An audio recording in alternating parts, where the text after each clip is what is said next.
किसी ने बड़े कमाल की बात कही है कि जिंदगी में हमेशा दो तरह के लोगों से सावधान रहना। पहले वो जो आप में वो कमी बताएं जो आप में है ही नहीं, और दूसरे वो जो आप में वो खूबी बताएं जो आप में है ही नहीं। हाय गाइस, मेरा नाम है आरजे कार्तिक। एक छोटी सी कहानी आपके लिए। ये कहानी एक राजा की, एक राजा जिसके कोई संतान नहीं थी, राज्य को कोई उत्तराधिकारी नहीं दे पाया था। समस्या ये थी कि उसकी उम्र हो चली थी, बूढ़ा हो चला था और अब जरूरत थी कि अगले राजा का नाम अनाउंस किया जाए।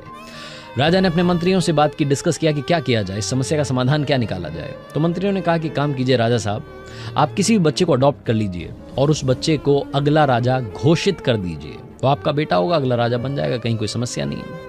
कुछ विद्वानों से डिस्कस किया तो उन्होंने कहा कि काम क्यों नहीं करते, आपके पास में इतने बुद्धिमान मंत्री हैं, उनमें से किसी एक को चुन लीजिए जो सबसे अच्छा, सबसे बुद्धिमान है, सबसे ज्यादा पसंद है आपको, उस एक को चुन लीजिए और उसे अगला राजा अनाउंस कर दीजिए।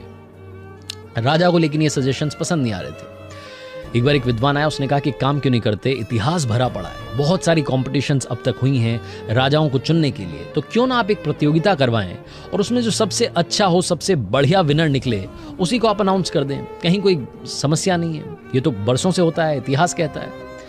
राजा को थोड़ा सा आइडिया जम गया, उसने कहा कि काम करते हैं, कॉम्पिटिशन तो नहीं करेंगे लेकिन इंटरव्यू रखते हैं। मैं पर्सनली सबसे एक एक करके मिलूंगा, मेरे कुछ सवाल होंगे, उनके वो जवाब देंगे और अगर मुझे वो ठीक लग गए तो उनमें से जो सबसे अच्छा लगेगा उसे राजा अनाउंस कर दूंगा। राजा की बात थी, कोई ना नहीं कह सकता। सबने कहा हाँ जी बहुत बढ़िया बात है राजा साहब, ये कर लेते हैं। लेकिन एक छोटा सा सुझाव है, आप क्राइटेरिया फिक्स कर लीजिए। आप मतलब एक फिल्टर लगा दीजिए कि इस एज ग्रुप के ही लोग आ सकते हैं, इस टाइप के लोग आ सकते हैं, ताकि क्या होगा कि भीड़ कम हो जाएगी।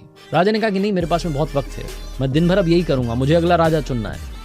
आप चिंता मत कीजिए, बस अनाउंस करवा दीजिए, पूरे राज्य में घोषणा करवाइए कि कोई भी आकर के इंटरव्यू दे सकता है। राजा ने जब ये कह दिया और जब ये घोषणा हो गई तो उस राज्य के शहरों में, कस्बों में, गाँव में बात फैल गई।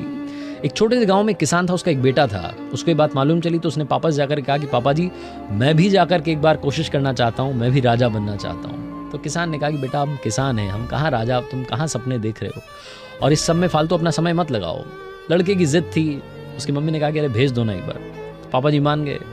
अब समस्या ये थी कि ज़्यादा पैसे थे नहीं, फटे पुराने कपड़े उसके पास में थे, पुराने से कपड़े थे।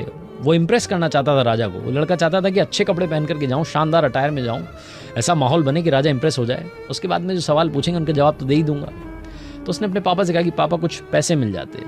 ज़्यादा पैसे थे नहीं, पड़ोसी से कुछ उधार लिया, एक शानदार सी जैकेट बनवाई और मम्मी पापा का आशीर्वाद लेकर के वो लड़का चल पड़ा। जो राजधानी थी वहाँ पहुँचने वाला था। परकोटे के बाहर ही उसने देखा कि एक भिखारी बैठा हुआ था सड़क के किनारे और जोर जोर से आवाज़ लगा रहा था कि कोई मेरी मदद कर दो, कोई मेरी मदद कर दो। सर्दी का मौसम था, वो भिखारी ठिठुर रहा था, उसके पास में कपड़े नहीं थे। ये लड़का उसके पास गया तो उसने कहा कि बड़ी उम्मीद से आपसे मांग रहा हूँ, कुछ मुझे पहनने के लिए, ओढ़ने के लिए दे करके चले जाओ। लड़के ने देखा इसके पास में क्या था, सिर्फ एक जैकेट था जो कि उधारी के पैसों से पहना हुआ था। वो पैसे जो थे वो भी उधार के थे, उससे वो जैकेट पहन करके आया था, वो भी चुकाना था। अब लड़के के मन में 50 सवाल आ गए कि क्या होगा, मान लो मैं राजा नहीं बना। पहली बात तो उधारी चुकानी पड़ेगी, दूसरी बात ये जैकेट चला जाएगा, तीसरी सबसे बड़ी बात, इस जैकेट से तो इज्जत बचाने के लिए, इज्जत बनाने के लिए लेकर के आया हूँ। फिर लड़के के मन ने कहा कि अरे मदद करो, जरूरी है, बाबा को ठंड लग रही है। बिना देरी के लड़के ने वो जैकेट उतार करके बाबा को दे दिया। वो जो भिखारी बाबा थे उनकी मदद करी, उसके बाद आगे चल दिया। अब आगे चला तो 50 सवाल दिमाग में चलने लगे कि क्या होगा, राजा पर पहला इंप्रेशन कैसा होगा, क्योंकि कहते हैं ना कि पहला इंप्रेशन जो होता है वो लास्ट इंप्रेशन होता है। लड़का अंदर गया, वहाँ उस नगर में जो राजमहल था वहाँ पहुँचा। सैनिकों ने कहा कि भैया आइए, बैठिए, आपके आराम की व्यवस्था की गई है। बहुत सारे इंटरव्यू देने के लिए लोग आए हुए थे। वहाँ जाकर के आराम करने लगा, 2-3 घंटे आराम किया, लंबा रास्ता तय करके आया था। उसके बाद में तैयार हुआ, बाल वाल बनाए, कंघी की। अब कपड़े तो वही पुराने पहने हुए थे, वो जैकेट तो जा चुका था। उस कमरे में पहुंचा जहाँ पर राजा साहब इंटरव्यू करने वाले थे। वहाँ पहुंचा तो राजा वहाँ पर नहीं था।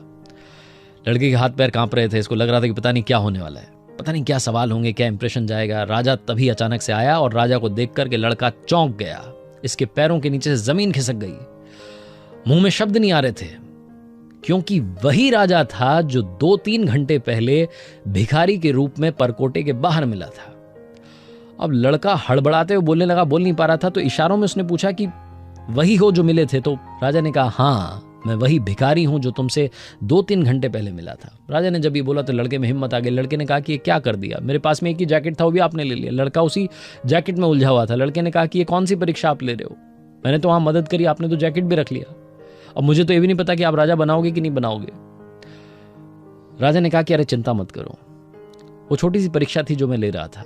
और सबसे बड़ी बात पता है क्या, अगर मैं तुमसे सबसे पहले राजा बन के मिलता तो तुम वो हर काम करते दुनिया का मुझे इंप्रेस करने के लिए जो करना चाहिए, लेकिन मैं तुमसे सबसे पहले भिखारी बन के मिलना चाहता था और भिखारी बन के देखना चाह रहा था कि तुम असली में कैसे इंसान हो। जब तुम वहां आए, मुझे ठंड लग रही थी, ठिठुर रहा था, तो तुमने ज्यादा कुछ सोचा नहीं, फटाफट से जैकेट उतार करके मुझे दे दी। ये भी नहीं सोचा कि इंटरव्यू का क्या होगा, जैकेट का क्या होगा। मुझे लगता है कि तुमने शायद उधारी से पहनी होगी। तुम्हें देख करके लगता नहीं कितना पैसा तुम्हारे पास में होगा, तुम गरीबी में शायद जी रहे हो, लेकिन तुमने बिना कुछ सोचे वो मदद कर दी। सबसे पहले तो बेटा अपना जैकेट लो, और दूसरी बात, अब से आज से तुम इस राज्य के अगले राजा होंगे। लड़के ने कहा इतनी सी बात पर आपने राजा बना दिया? राजा ने कहा कि इतनी सी बात नहीं है, ये बहुत बड़ी बात है। मैं भिखारी बन के बस यही जानना चाहता था कि असली इंसान तुम में रहता है कि नहीं, तुम वाकई में दिल से साफ हो, सबसे अच्छी क्वालिटी जो तुम्हारे अंदर है, तुम सबसे अच्छे इंसान हो।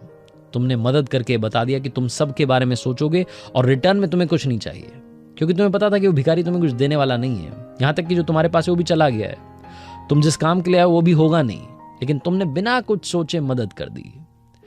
बेटा मैंने इसीलिए कोई क्राइटेरिया नहीं रखा था, मैं चाहता नहीं था कि कोई फिल्टर लगे, जिसको आना है वो आए और आकर के इंटरव्यू दे।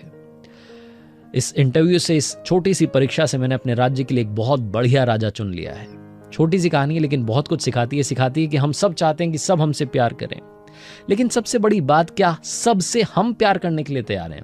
क्या हम सबसे प्यार करने के लिए तैयार हैं बिना किसी स्वार्थ के? कहीं ना कहीं कोई ना कोई लॉजिक जुड़ा होता है, इसलिए हम लोगों से बात कर रहे होते हैं, रिश्ते बना रहे होते हैं।